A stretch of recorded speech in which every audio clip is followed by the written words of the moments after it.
आप सभी का आज की हमारी इस कक्षा में स्वागत है। और आज हम पढ़ने जा रहे हैं बाल गोविंद भगत पाठ। इसके लेखक हैं रामवृक्ष बेनीपुरी जी। जो बाल गोविंद भगत पाठ है उसकी विधा जो है रेखा चित्र है। सबसे पहले हम लेखक परिचय समझ लेते हैं। तो देखिए, सबसे पहले रामवृक्ष बेनीपुरी जी का जन्म बिहार के मुजफ्फर जिले के बेनीपुर गांव में सन 1899 में हुआ। माता पिता का निधन बचपन में ही हो जाने के कारण जीवन के आरंभिक वर्ष अभावों, कठिनाइयों और संघर्षों में बीते। 10वीं तक की शिक्षा प्राप्त करने के बाद वे सन 1920 में राष्ट्रीय स्वाधीनता आंदोलन से सक्रिय रूप से जुड़ गए। कई बार जेल भी गए। उनका देहावसान सन 1968 में हुआ। 15 वर्ष की अवस्था में बेनीपुरी जी की रचनाएं पत्र पत्रिकाओं में छपने लगी। कितनी वर्ष की अवस्था में? 15 वर्ष की अवस्था में। वे बेहद प्रतिभाशाली पत्रकार थे। उन्होंने अनेक दैनिक, साप्ताहिक एवं मासिक पत्र पत्रिकाओं का संपादन किया, जिनमें तरुण भारत, किसान मित्र, बालक, युवक, योगी, जनता, जनवाणी और नई धारा उल्लेखनीय है। गद्य की विविध विधाओं में उनके लेखन को व्यापक प्रतिष्ठा मिली। उनका पूरा साहित्य बेनीपुरी रचनावली के 8 खंडों में प्रकाशित है। बेनीपुरी रचनावली के 8 खंडों में उनकी रचना यात्रा के महत्वपूर्ण पड़ाव हैं। पतितों के देश में उपन्यास है। चिता के फूल कहानी संग्रह है। अम्बपाली नाटक है। माटी की मूर्तें रेखा चित्र है। पैरों में पंख बांधकर यात्रा वृतांत है। जंजीरें और दीवारें संस्मरण है। उनकी रचनाओं में स्वाधीनता की चेतना, मनुष्य की चिंता और इतिहास की युगानुरूप व्याख्या है। विशिष्ट शैलीकार होने के कारण उन्हें कलम का जादूगर कहा जाता है। प्रश्न बहुत बार पूछा जाता है कि कलम का जादूगर किसे कहा जाता है? रामवृक्ष बेनीपुरी को कहा जाता है। अब पाठ का सारांश समझ लेते हैं। हम पढ़ने जा रहे हैं बाल गोविंद भगत। एक रेखा चित्र है, एक व्यक्ति को के बारे में यहाँ पर लेखक बता रहे हैं। बाल गोविंद भगत रेखा चित्र के माध्यम से लेखक ने ऐसे विलक्षण चरित्र का उद्घाटन किया है जो मनुष्यता, लोक संस्कृति और सामूहिक चेतना का प्रतीक है। वेशभूषा या बाह्य अनुष्ठानों से कोई सन्यासी नहीं होता। सन्यास का आधार जीवन के मानवीय सरोकार होते हैं। बाल गोविंद भगत इसी आधार पर लेखक को सन्यासी लगते हैं। यह पाठ सामाजिक रूढ़ियों पर भी प्रहार करता है। इस रेखा चित्र की एक विशेषता यह है कि बाल गोविंद भगत के माध्यम से ग्रामीण जीवन की सजीव झांकी देखने को मिलती है। चलिए पाठ शुरू करते हैं। बाल गोविंद भगत। बाल गोविंद भगत मंझोले कद के गोरे चिट्ठे आदमी थे। 60 से ऊपर के ही होंगे। बाल पक गए थे। लंबी दाढ़ी या जटाजूट तो नहीं रखते थे, किंतु हमेशा उनका चेहरा सफेद बालों से ही जगमग किए रहता। कपड़े बिल्कुल कम पहनते। कमर में एक लंगोटी मात्र और सिर में कबीरपंथी की सी कनफटी टोपी। अब आप देख सकते हैं, समझ सकते हैं कि एक व्यक्ति का किस तरीके से एक इमेजिनेशन, यानी आप समझ सकते हैं कि वो व्यक्ति दिखने में कैसा था। उसका एक चित्र है। जब जाड़ा आता एक काली कमली ऊपर से ओढ़े रहते। मस्तक पर हमेशा चमकता हुआ रामानंदी चंदन, जो नाक के एक छोर से ही औरतों के टीके की तरह शुरू होता। गले में तुलसी की जड़ों की एक बेडोल माला बांधी रहते।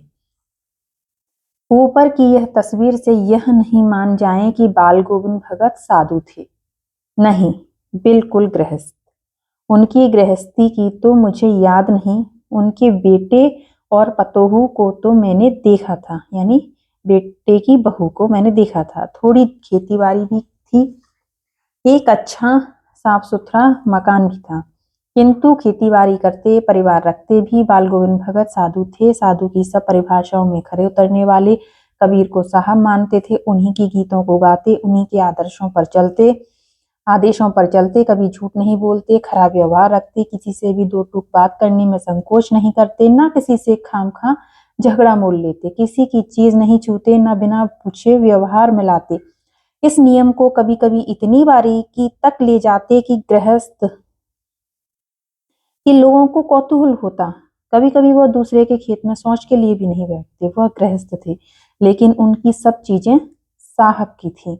जो कुछ खेत में पैदा होता, सिर पर लाद कर पहले उसे साहब के दरबार में ले जाते, जो उनके घर से 4 कोस दूर था। एक कबीरपंथी मठ से मतलब वह दरबार में भेंट रूप रख लिया जाकर प्रसाद रूप में जो उन्हें मिलता उसे घर लाते, उसी से गुजर चलाते। इन सब के ऊपर मैं तो मुग्ध था, उनके मधुर गान पर, जो सदा सर्वदा ही सुनने को मिलते। कबीर के वे सीधे सादे पद जो उनके कंठ से निकलकर सजीव हो उठते। आषाढ़ की रिमझिम है, समूचा गांव खेतों में उतर पड़ा है, कहीं हलचल है, कहीं रोपनी हो रही है, धान के पानी भरे खेतों में बच्चे उछल रहे हैं, औरतें कलेवा लेकर मेड़ पर बैठी हैं, आसमान बादलों से घिरा है, धूप का नाम नहीं है, ठंडी पुरवाई चल रही है। समय आपके कानों में एक स्वर तरंग झनकार सी कर उठी। क्या है, यह कौन है, यह पूछना ना पड़ेगा। बाल गोविंद भगत समूचा शरीर कीचड़ में लिथड़े अपने खेत में रोपनी कर रहे हैं। उनकी एक उंगली एक एक धान के पौधे को पंक्तिबद्ध खेत में बैठा रही है। उनका कंठ एक एक शब्द को संगीत के जीने पर चढ़ाकर कुछ को ऊपर स्वर्ग की ओर भेज रहा है और कुछ को इसी पृथ्वी की मिट्टी पर खड़े लोगों के कानों की ओर। बच्चे खेलते हुए झूम उठते हैं, मेड़ पर खड़ी औरतों के होठ कांप उठते हैं, वे गुनगुनाने लगती हैं, हलवाहों के पैर ताल से उठने लगते हैं, रोपनी करने वालों की उंगलियां एक अजीब क्रम से चलने लगती हैं। बाल गोविंद भगत का यह संगीत है या जादू? भादों की वह अंधेरी अंधरतिया, कभी थोड़ी ही देर पहले मूसलाधार बारिश खत्म हुई है। बादलों की गरज, बिजली की तड़प में आपने कुछ नहीं सुना हो, किंतु अब झिल्ली, झनकार या दादरों की टर टर बाल गोविंद भगत के संगीत को अपने कोलाहल में डुबो नहीं सकती।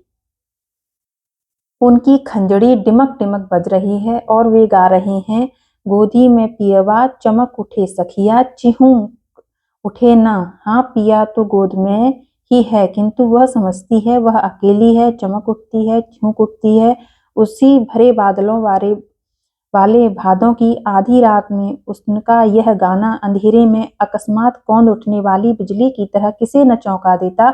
अरे, अब सारा संसार निस्तब्धता में सोया है। बाल गोविंद भगत का संगीत जाग रहा है, जाग रहा है। तेरी गठरी में लागा चोर मुसाफिर जाग रे।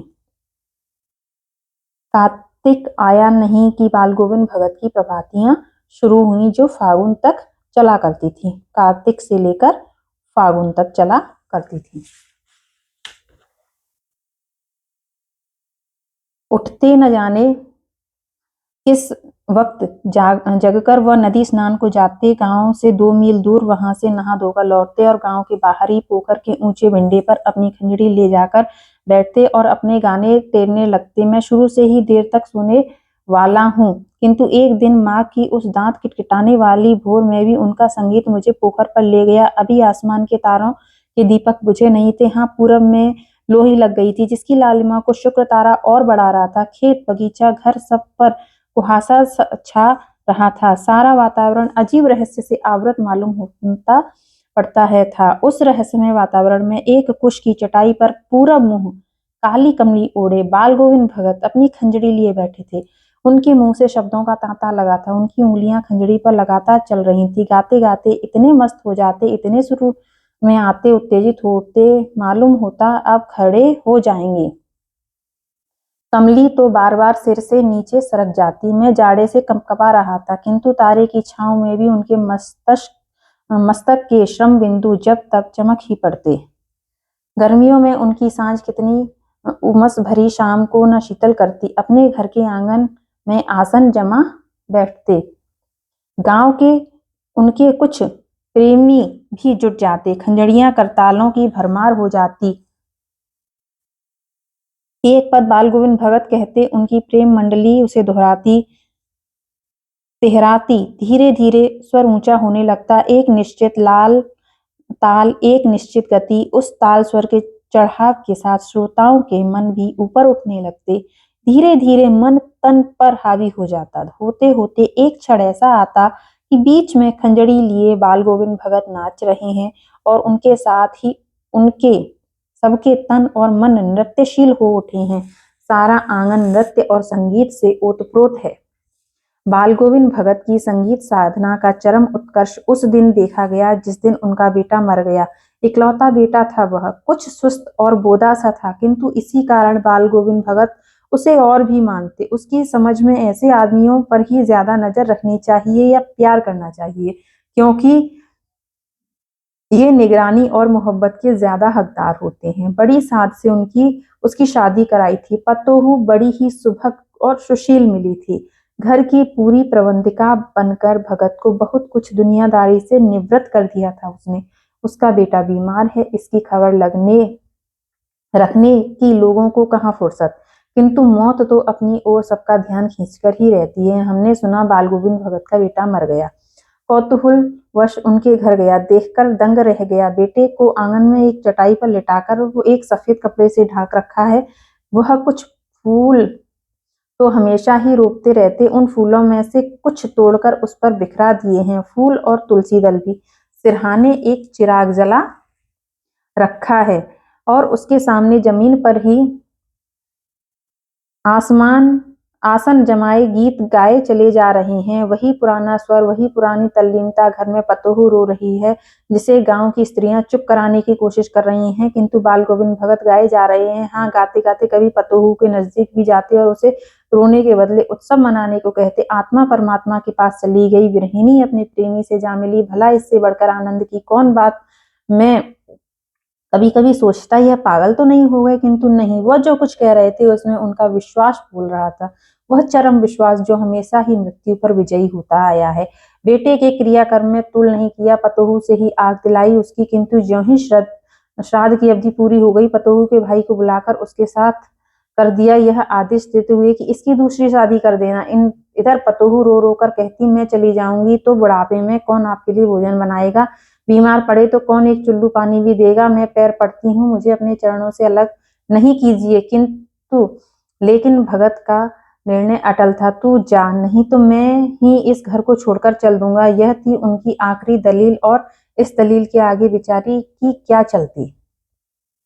बाल गोविंद भगत की मौत उन्हीं के अनुरूप हुई। वो हर वर्ष गंगा स्नान करने जाते। स्नान पर उतनी आस्था नहीं रखते जितना संत समागम और लोक दर्शन पर। पैदल ही जाते। करीब 30 कोस पर गंगा थी। साधु को संबल लेने का क्या हक, सहारा, और गृहस्थ किसी से भिक्षा क्यों मांगे। अतः घर से खाकर चलते तो फिर घर पर ही लौटकर खाते। रास्ते भर खंजड़ी बजाते, जहाँ प्यास लगती पानी पी लेते। 4-5 दिन आने जाने में लगते, किंतु इस लंबे उपवास में भी वही मस्ती। अब बुढ़ापा आ गया था, किंतु टेक वही जवानी वाली। इस बार लौटे तो तबीयत कुछ सुस्त थी। खाने पीने के बाद भी तबीयत नहीं सुधरी। थोड़ा बुखार आने लगा, किंतु नेम व्रत छोड़ने वाले नहीं थे। वही दोनों जून, गीत, संध्या गान, खेती बाड़ी देखना। दिन दिन छींचने लगे। लोगों ने नहाने धोने से मना किया, आराम करने को कहा, किंतु हंसकर टाल देते रहते। उस दिन भी संध्या में गीत गाए, किंतु मालूम होता जैसे तागा टूट गया हो, माला का एक एक दाना बिखरा हुआ। भोर में लोगों ने गीत नहीं सुना, जाकर देखा तो बाल गोविंद भगत नहीं रहे, सिर्फ उनका पंजर पड़ा है। ये हमने पढ़ा बाल गोविंद भगत रेखा चित्र। इसके प्रश्नोत्तर हम अगले अध्याय में पढ़ेंगे। उम्मीद है आपको ये रेखा चित्र अच्छे से समझ में आया होगा। धन्यवाद।